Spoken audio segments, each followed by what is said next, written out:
garçon de la famille Robert, mais on a décidé de mettre comme nom le nom de mon père et de ma mère, qui s'appelait Jolin, ma mère Robert. 29 janvier 1929, Marie et Albert sont heureux de vous annoncer la naissance du petit Robert. L'année commence bien, avec bonheur. Dès les premiers mois de 1929, les entreprises ont beaucoup de difficultés à écouler leur surproduction. En juin, les prix baissent sur de nombreuses marchandises. La crise est annoncée. Le 24 octobre, c'est le jeudi noir. 12 millions d'actions sont jetées sur le marché sans trouver preneur. Actionnaires et courtiers se trouvent ruinés. Les emprunteurs ne peuvent plus rembourser leurs dettes. Le krach financier de la bourse de New York va faire plonger l'économie et les conséquences qui vont suivre seront aussi néfastes pour les paysans de Gatineau. Jusqu'à moins 50% sur les produits alimentaires. La France sera touchée un peu plus tard, en 1931. Les années 30 sont marquées par l'exode rural, le chômage, la désertification. On a passé des années catastrophes là, par exemple. Il y a eu des faillites partout. Il y a eu des fermes comme le Chiron, la Purdière, tout ça. On a été pendant 2 ans sans être exploité. L'abandon des terres et fermes qui reviennent en friche, et cela pendant plusieurs années, de 1931 à 1935. Le père Baribeau lui avait dit, tu vois cette grande pièce là derrière la maison, ça ferait paver un âne à longueur d'année. L'année qui suit le mariage, c'est souvent un autre heureux événement qui arrive dans la famille. Ici, c'est grand-mère Félicité Monroe, heureuse de vous présenter sa petite fille Paulette, fille de Marie et Paul. 24 novembre 1830. À la suite de la disparition de Théophile, le mari d'Augustine Gaillard, son fils Marcel, avec son beau-frère Paul et Marie Monroe, reprennent la ferme de la Petite Porée.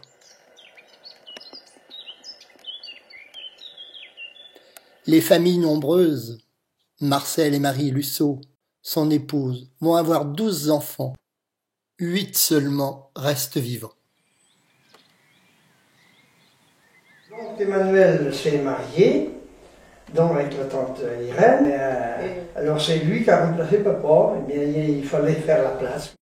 Un grand événement en 1933. La fée électricité arrive dans les fermes de la Motte au Gentilhomme.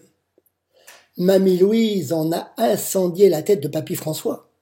Emmanuel et Irène étaient plutôt satisfaits du modernisme et de la clairvoyance du propriétaire André Aubrun à la Garenne. Depuis le Fouillou, Sauret, la Chapelle-Bertrand, les plus importantes maisons se raccordent à la ligne. Mais tout le monde n'en veut pas. Ça va mettre le feu partout. Et cela reste trop cher pour beaucoup. Le père a pris une borderie à la Chapelle-Bertrand, du Fontainebleau, parce que c'était un gros village, on était jusqu'à 78 là-dedans. Albert, Marie, Robert et Louisette, la petite dernière, s'installent dans une borderie de 12 hectares au Fontainebleau de la Chapelle-Bertrand. Les champs sont petits, voire ridicules, entourés d'épaisses palisses, perchés sur les contreforts du terrier de Saint-Martin-du-Fouillou. Sur ces hauteurs, toute la Gâtine, dans son écrin de verdure, ses prairies, ses bois, ses champs, ses couleurs de toit des fermes parsemées sur le paysage. Aux saisons des grands travaux, une fourmilière vivante sous cette couverture végétale.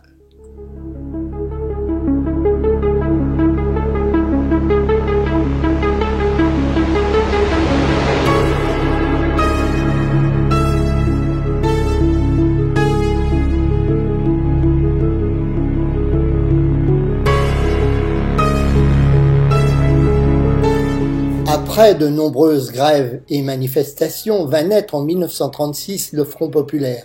De nombreux acquis sociaux voient le jour, dont les premiers 15 jours des congés payés. Et voilà que les enfants ayant quitté le Poitou en profitent pour revenir au pays. La joie de se retrouver en famille sur ces terres de Gâtine que l'on a quittées, mais à laquelle on est resté très attaché.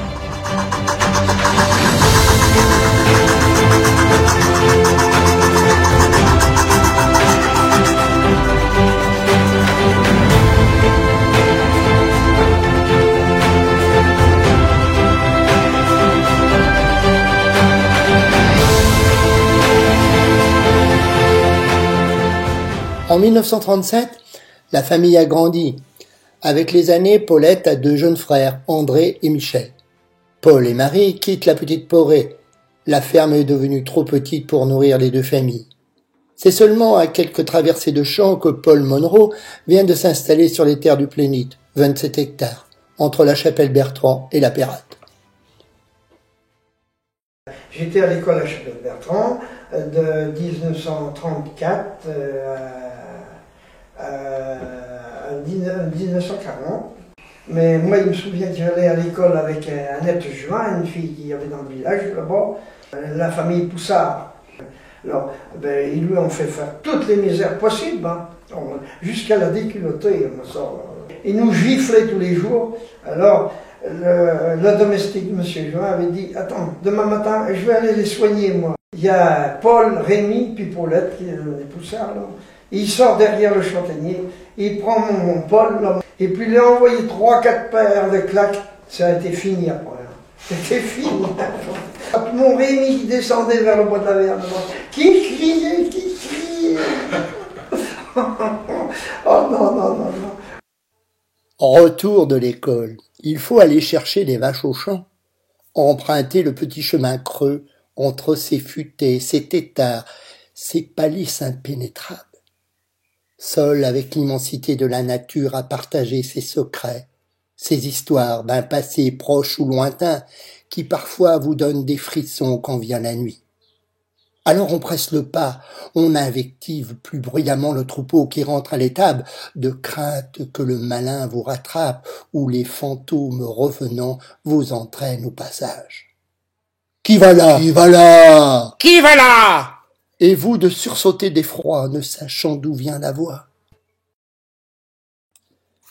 Louise et François viennent de marier Denise, la 3e des filles de la Garenne. Et il faut faire la place, comme on dit, c'est la coutume. Emmanuel et Irène vont donc prendre la ferme de la Foire à la Pérate, qui se trouve en fin de bail, et que leurs parents avaient déjà laissée en 1922. Soit dit au passage, la ferme est toujours exploitée par la famille Jolin. Au Plénit, la veille de Noël, Paulette, André, Michel, les enfants Monroe. Le peu, c'est beaucoup. Je me rappelle une fois, un jour de Noël, qu'il m'avait donné une orange. Oh, puis il n'y avait jamais vu ça. L'exception devient merveille. La TSF est arrivée chez le maire, M. Garandon. Et puis, c'était de la musique, hein, il y avait 9 ans. Oh, ben ça, on m'avait émerveillé, moi. On m'avait émerveillé, tout ça. La TSF annonce aussi de plus sombres nouvelles depuis la crise de 1933 qui a profité en Allemagne au parti nazi avec la montée de l'extrême droite et l'élection du chancelier Adolf Hitler.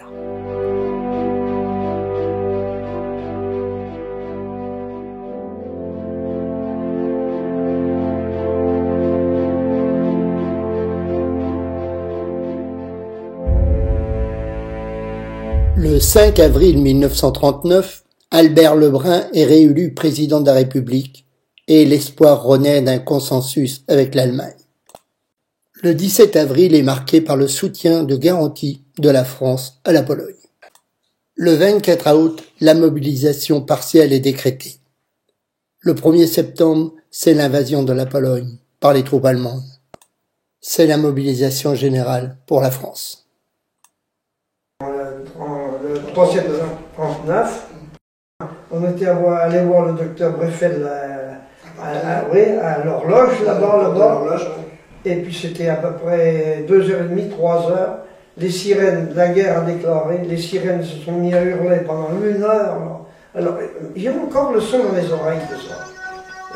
Et puis après, on a sorti de là-bas, tout le monde était aux portes, pleurait, et puis ça a été une catastrophe.